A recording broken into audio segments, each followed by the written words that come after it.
Hello, Chris Green here with the Flood Insurance Guru, and today we're talking about Providence, Rhode Island, 11 inches later.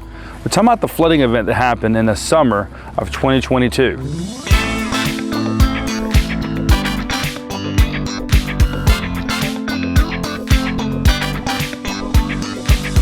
So in today's video, we're talking about the problem that Providence, Rhode Island residents are facing, and that is they really received more rainfall in one day during the summer of 2022 than they've ever received. We spoke to property owners that received 11 inches of rain that had 5 and 6 feet of water in their basements. They had windows broken by rushing water. You know, why did this happen? What could you do as a property owner to protect your property? So one of the reasons this happened was you had a system that kind of just stopped right there over Rhode Island. It dumped a lot of rainfall like it has in areas like St. Louis, Missouri, Eastern Kentucky, Somerville, Georgia, Birmingham, Alabama. You know, we've seen this probably more than 20 times in the last 2 years.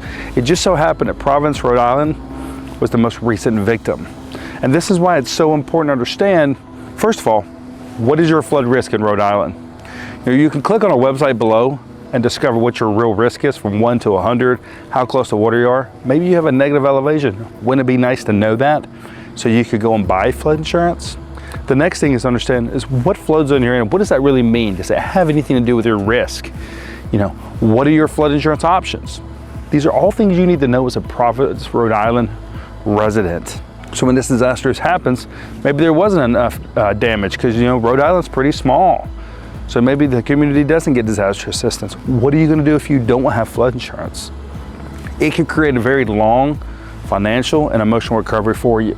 So if you've got questions about all these things that happen in Providence, Rhode Island, what are your options moving forward? How do you protect your property? How do you find maybe a temporary place to live? Click below to visit our website, floodinsuranceguru.com.